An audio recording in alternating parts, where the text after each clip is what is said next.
All right, hello everybody, it's me, TJ.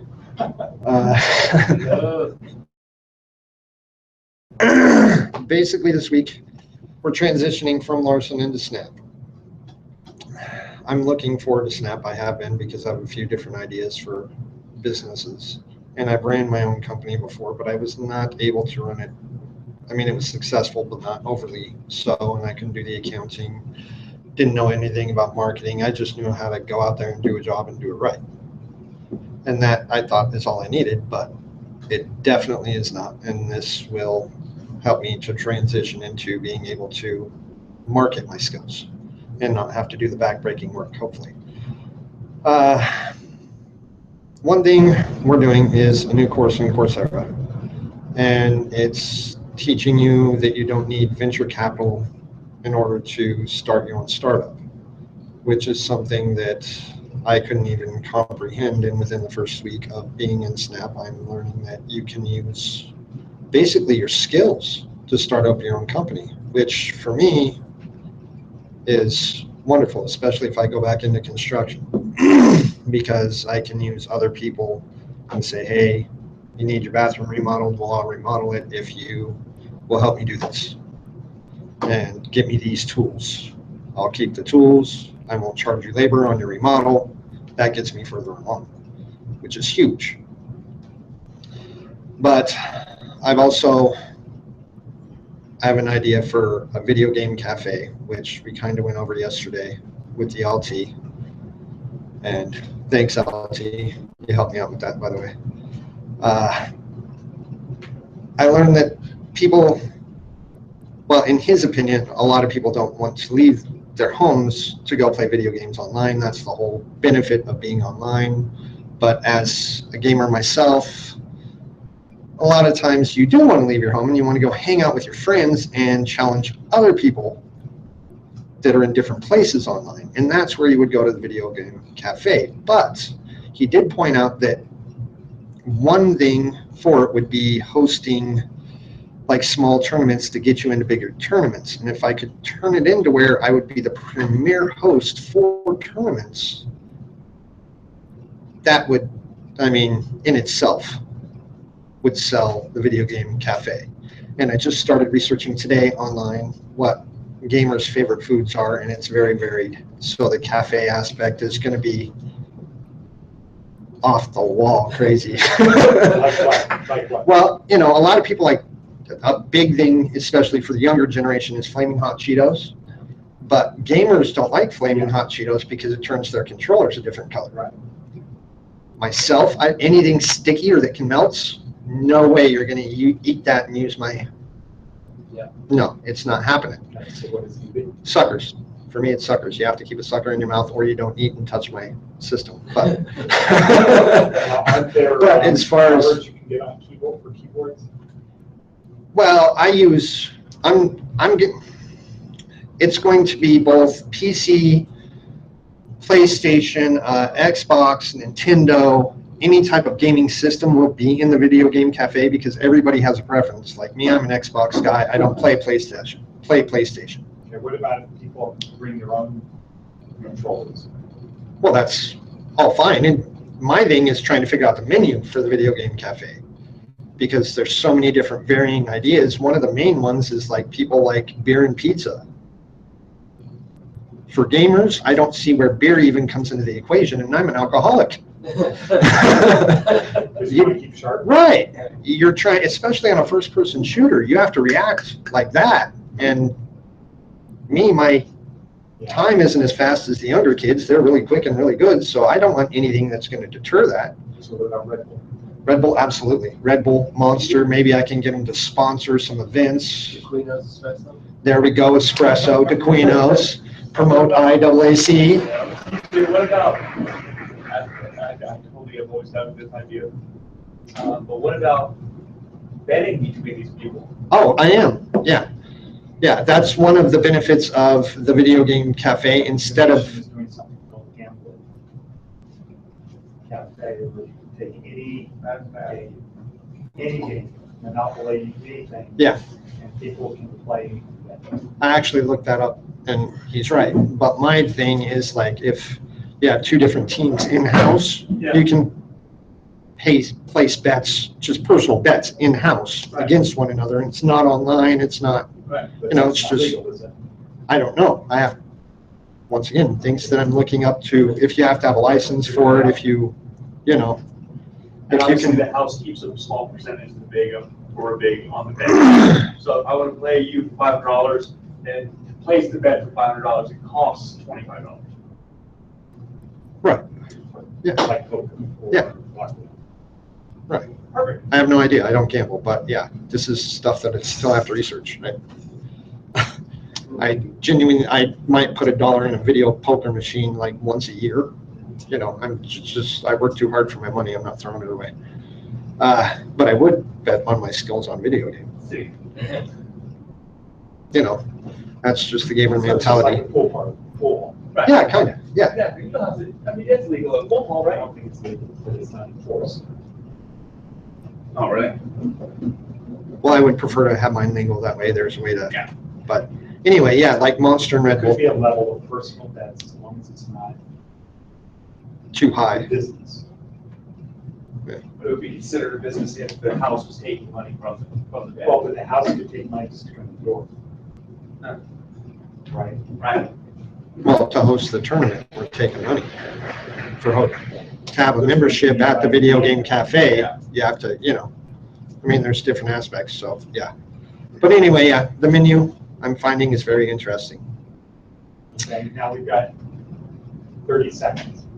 30 seconds. All right. Well, it was fun talking to y'all. I hope you enjoyed my very sporadic conversation with, I don't know who's watching. Randy, if you see this, I love you, baby. Be good. Get back in school, please. Get back in school.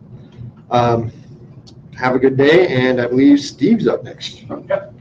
Okay. So I gotta plug in the battery.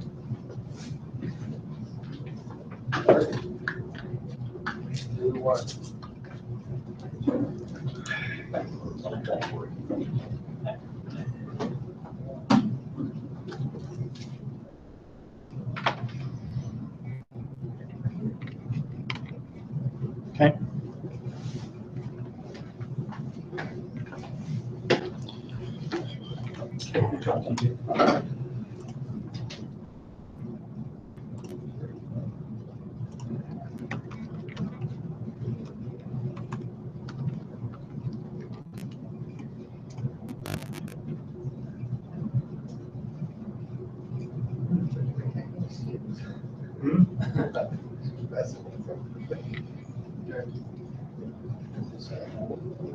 There, and technology off of there, that's the name of the company I want to do. These are all the tools we'll be using, drones, ready, satellites, transport, go to autonomous trucks, autonomous planes. Now, each of those you'll have a paper clip. Yes, yep, that's that right here. Yeah. Is that an advisory copy? Yeah. That's crazy. It says right now it only works on the highway, so.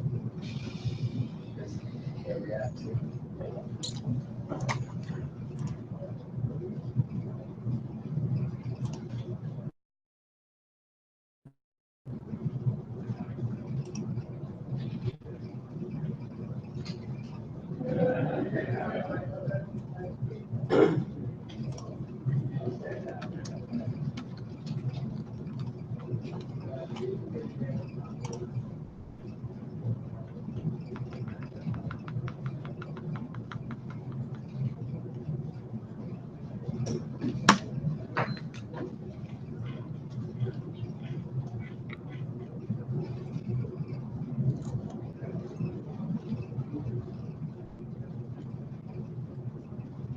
So this is TJ's account. Is it? This is money matrix the same for everybody though. I'm just gonna use it as a reference point.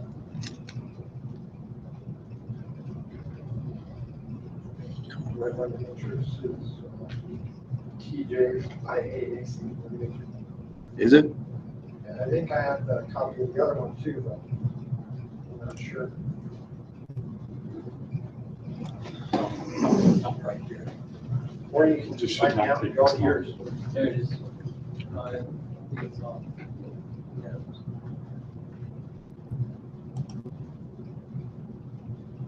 Yes, mine's very colorful, my drive.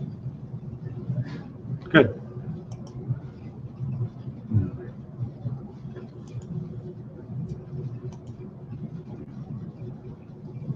Okay.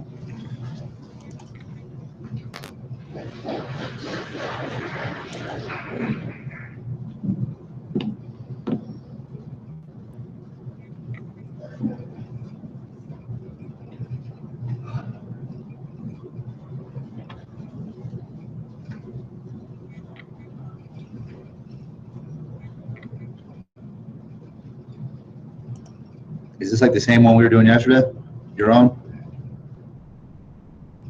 Yeah, it's the exact same. Okay. That's an alternative, yeah. Thank you.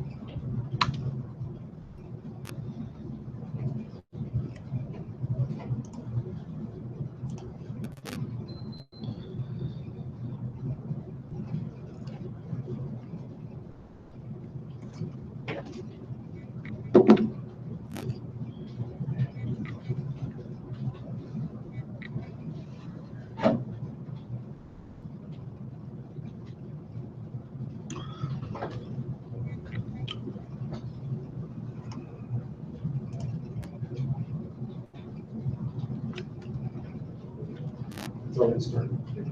I just want to make sure the camera angle is right though. Okay, good up there.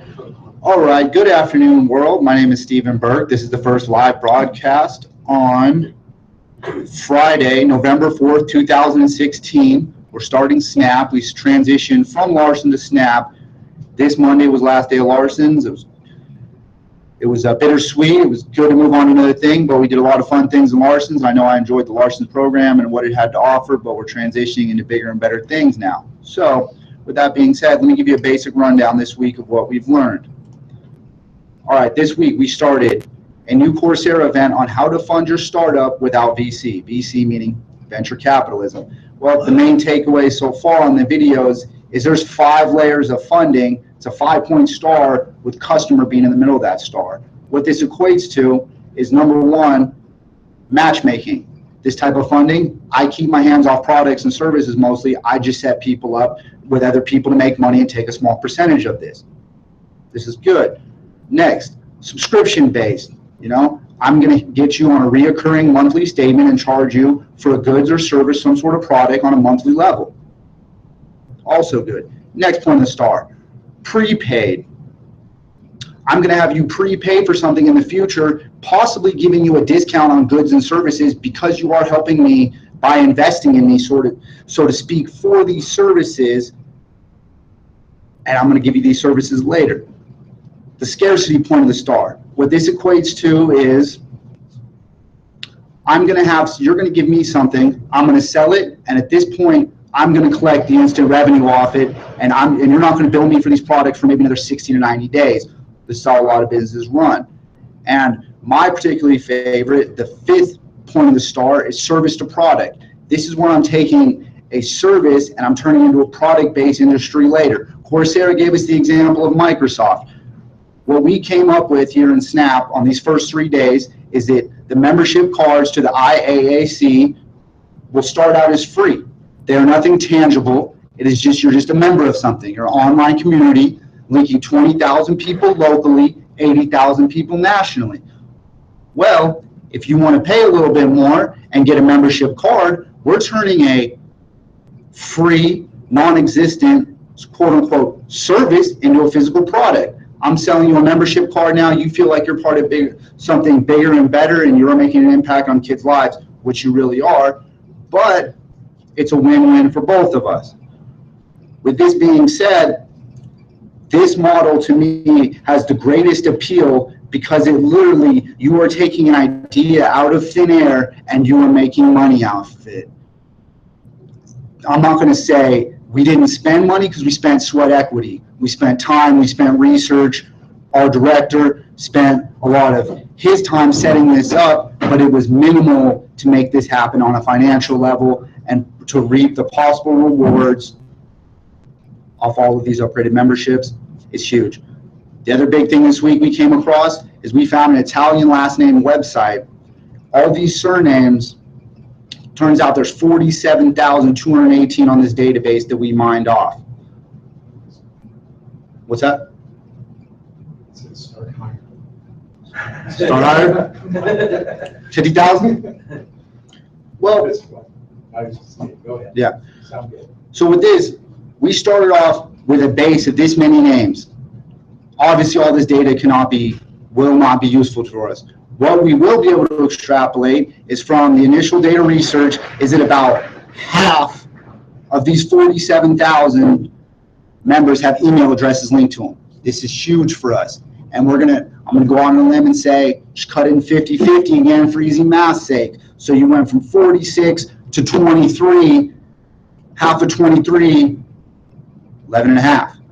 So we have, call it worst case, 10,000 prospective emails of known Italians across the United States to join our organization and to buy upgraded membership, to buy magazine subscription, to buy magazine advertisement, to sign up for the trade show we want to work on for the next year. The possibilities are endless right now. With this list discovered this week, I see huge possibilities coming out of it.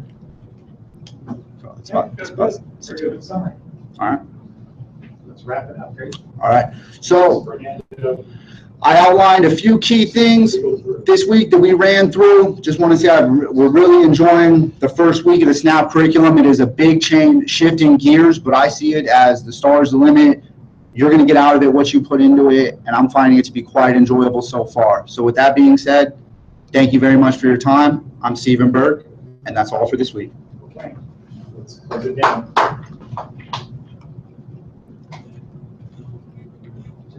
Start the broadcast? Yep. All right.